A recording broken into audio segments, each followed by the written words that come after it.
So I think I may have found a space. The moment I ended the first video, I found this. I'll show you around a bit. This.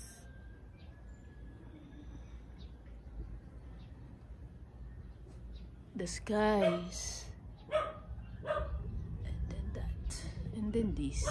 That's what I'm sitting next to. So it has more flavors than the usual. I have to do this though. I have to sit on my flip-flops. I think that's a decent, yeah, that's a decent frame. When I close my eyes, it feels like I'm inside the sauna. So yeah,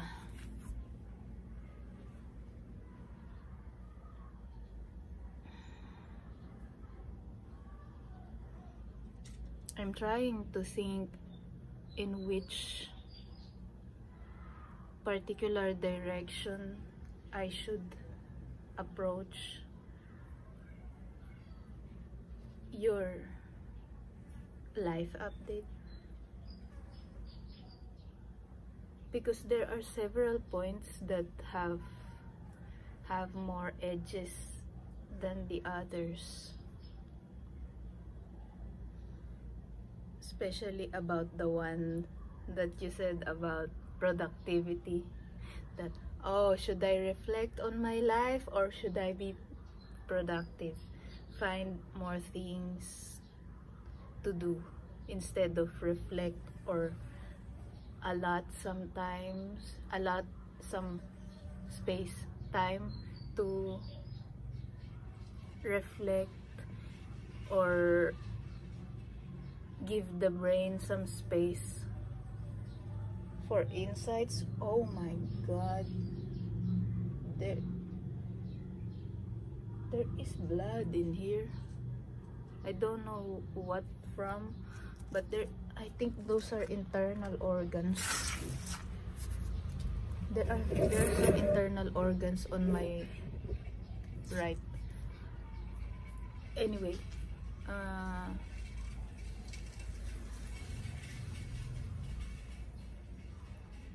and there is some bit that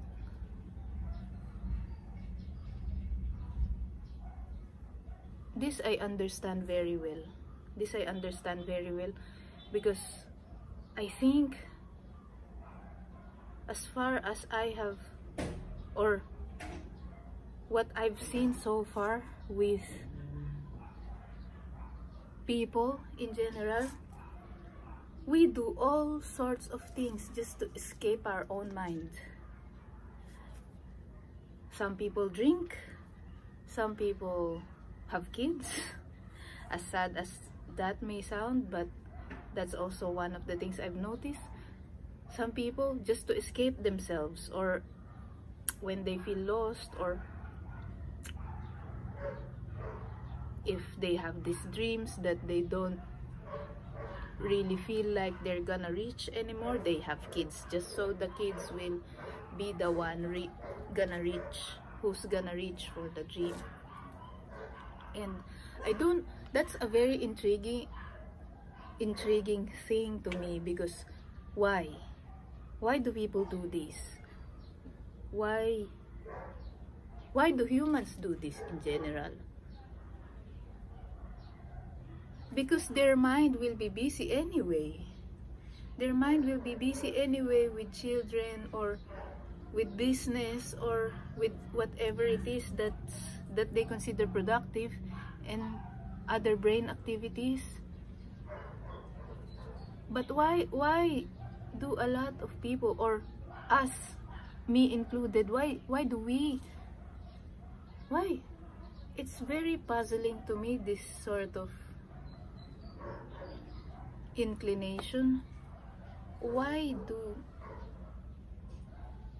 do we really escape the things within ourselves? I guess I understand that it's hard sometimes, or it could be disappointing sometimes.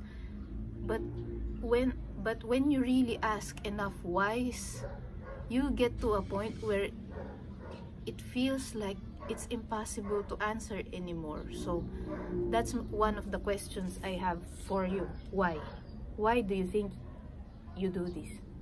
Why do you feel like avoiding thinking about the meaning of it all? Or is it fear? Is it, yeah, I'm interested, because people, their minds work very differently, and we all have different answers and questions and reasons, and I'm interested with what your reason is. And it's really cute, the one you mentioned about your friend, how you always find time to discuss about the real or sort of meaningful life things, even at that middle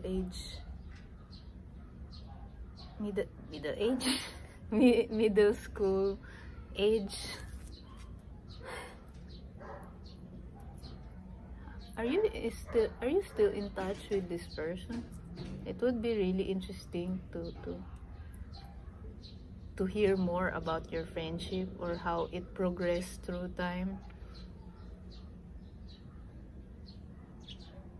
Yeah, that would be another interesting thing to explore, even if you're still in touch with the person, because for sure the connection is there, or was there.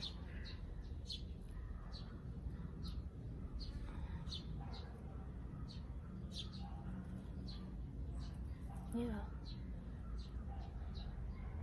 Also, I would like to apologize, because I feel like my brain is not cooperating a lot in this environment yet.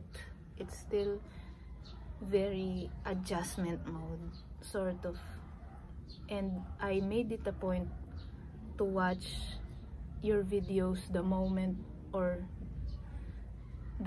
I had time.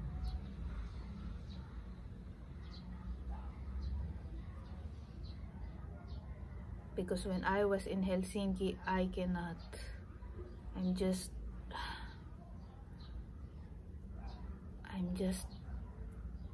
yeah, I don't know what happened the first few weeks. The last few weeks I was there, my brain is just not. I'm still making videos, and it's helping me survive actually, than talking to a real person. These videos that I am making, it's been very helpful during those last few weeks I was in Helsinki, because in here, you know, I can be totally honest. I